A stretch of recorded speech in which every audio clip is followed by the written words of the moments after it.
Hello, and welcome to another episode of This, That, and the Other.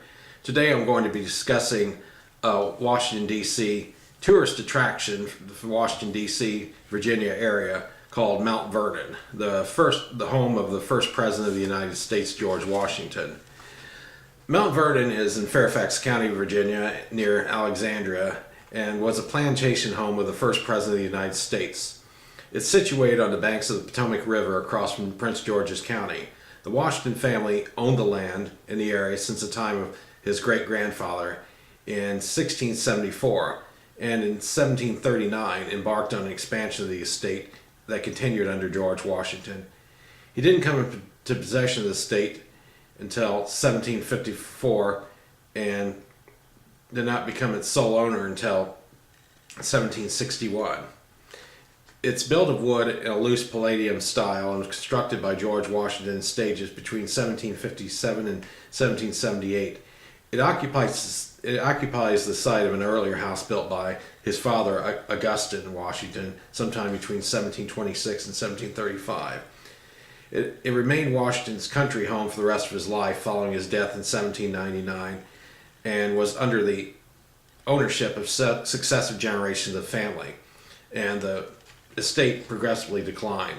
In 1858, the house's historical importance was recognized and was saved from ruins by the Mount Vernon Ladies Association. Escaping the damage suffered by many plantations during the American Civil War, Mount Vernon was restored. It was designated a historical landmark in 1960 and is on the National Register of Historic Places. It is still owned by the Mount Vernon Ladies Association, and George Washington had said in 1796, "I have no objection to any sober or orderly persons gratifying their curiosity in viewing the buildings, gardens about Mount Vernon." Mount Vernon also, besides the mansion itself, I first visited it in 1977 during the summer. I was back when it didn't have air conditioning. It was very uncomfortable to be in. They have added air conditioning to the mansion now, and there's other buildings like their kitchen outside of the mansion.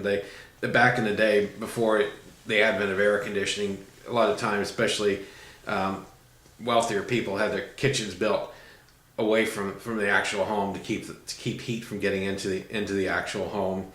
And there's blacksmith shop on his property, smokehouse, carriage house for doing work on the carriages, and servants' quarters and other buildings. Other buildings have been built on Mount Vernon in the past years. There's now a gift shop, and there's a food court that wasn't there back when I first saw it in 1977. And the top part of the mansion, let me show you a picture. You got this. This mansion is three stories high, and this top part right here, the attic part, is not available for touring except one time of the year. The week between, I believe, Christmas and New Year's, if I'm not mistaken,